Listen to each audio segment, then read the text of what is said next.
여러분 안녕하십니까, 진성호입니다. 헌법재판소의 윤석열 대통령 탄핵 심판 재판, 이게 거듭될수록 놀라운 일이 벌어지고 있습니다. 지금까지 검찰이 수사를 해서 이 윤석열 대통령을 기소하는 공소장에 나와 있던 내용이 사실과 다른 것으로 하나씩 둘씩 드러나기 시작했습니다.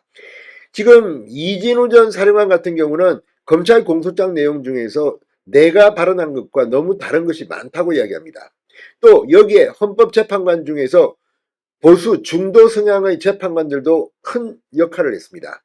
주심 판사인 정영식 헌법재판관과 중도 성향의 김영두 재판관이 오늘도 계속해서 이 윤 대통령에게 상당히 불리한 증언을 일찌감치 했던 이 곽종건 전 사령관, 또 엊그제는 이 홍장원 전 국정원 1차장을 상대로 거듭 질문을 했습니다.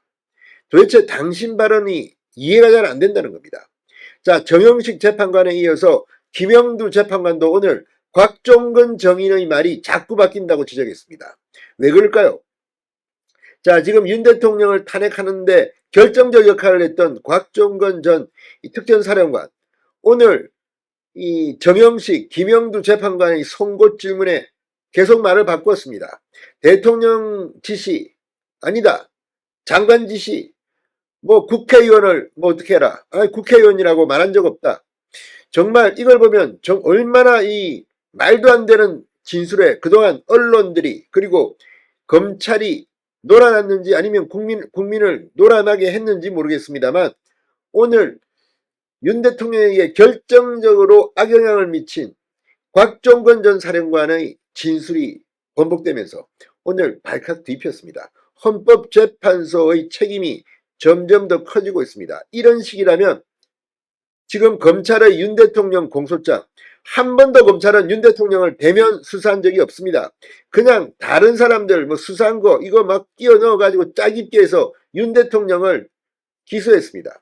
이 공소장 앞으로 큰 논란이 될 겁니다. 심우정 검찰총장 그리고 검찰 특수본은 이렇게 무책임한 공소장에 대한 책임을 져야 할 것으로 보입니다. 진성호의 융단 폭격 시작합니다. 헌법재판소, 더불어민주당, 검찰을 융단 폭격합니다. 자, 오늘 이 곽종건 전 사령관의 진술이 계속해서 지금 논란이 되고 있습니다. 그만큼 이 수사 과정의 진술과 헌법재판소에 직접 나온 진술이 계속 달라지고 있기 때문입니다. 윤 대통령 심판이 지금 이런 식으로 계속된다면 사실관계 확인부터 더 해야 합니다. 헌법재판소의 부담이 더욱 가중될 것으로 보입니다. 그럼에도 불구하고 지금 문영배 헌법재판소장 권한대행이나 이미선 재판관들은 속전속결로 치르려고 했는데 급제동이 걸릴 것으로 보입니다. 자, 오늘 이 결정적인 하이라이트는 정영식 재판관의 송곳 질문이었습니다. 윤석열 대통령 탄핵심판 증인신문 과정에서 당초 수사 단계에서 알려진 핵심 관계자들의 진술이 자꾸만 다른 증언이 나오고 있습니다. 김용현 전 국방장관부터 이진우 전 사령관, 오늘 이 곽종건 전 사령관, 지금 이걸 들어보면 그동안 윤 대통령을 완전히 일방적으로 공격했던 그 논리가 무너지기 시작했습니다. 일각에서는 섣부른 검찰 공소장에 의존한 헌법재판소의 심리는 위험할 수 있다는 경고와 함께 반대 신문권 보장, 증인 추가 신청 등이 필요하다는 주장이 설득력을 얻고 있습니다. 자, 오늘 헌법재판소에서 열린 윤 대통령 탄핵심판 6차 변론기일에 정인으로 나선 곽종건 전 육군 특수전 사령관은 윤 대통령으로부터 국회의원들을 끌어내리라는 지시를 받은 것이 맞다고 했다가 정영식 재판관의 거듭된 질문에 국회의원은 듣지 않은 걸로 기억한다고 말을 정정했습니다. 그런데 이렇게 어떻게 무책임하게 처음에는 국회 측에서 물어보자 국회의원을 끌어내라는 지시를 받은 것이 맞다고 주장합니까? 지금 이 사람들의 말 보면 상당히 정적입니다. 아니, 자기가 들은 대로 이야기해야 됩니다. 사실관계부터 확인해야 되는데 말을 자꾸 바꿉니다. 그러니 김영두 재판관까지도 왜 곽종근 정인은 증언이 자꾸만 바뀌냐고 질책한 겁니다. 정 재판관은 곽 전 사령관에게 진술이 조금 달라진다, 오로지 들은 얘기만 말해보라, 윤 대통령으로부터 들은 말을 구체적으로 확인해 나갔습니다. 자, 윤 대통령이 의결 정족수가 안 채워진 것 같다고 했느냐? 곽 전 사령관 맞습니다. 150명 얘기를 언제 했느냐? 그러자 곽 전 사령관, 대통령 말씀한 워딩에는 없었다. 김용현 전 장관 얘기다. 이거 뭡니까 이거 지금. 계속 말을 바꾸고 진짜 중요한 워딩을 해놓고 이걸 갖다가 지금 정정한다는 비판을 받고 있습니다. 자, 지난 4일 있었던 5차 변론 기일에서도 공소장과 사건 핵심 관계자 간의 정언이 엇갈리는 상황이 계속 반복됐습니다. 자, 다수 정치인 체포 지시와 관련해 검찰은 윤 대통령이 비상계엄 선포 직후 이 12월 3일 오후 10시 53분쯤 홍장원 전 국정원 1차장에게 전화해 이번 기회에 싹 다 잡아들여라.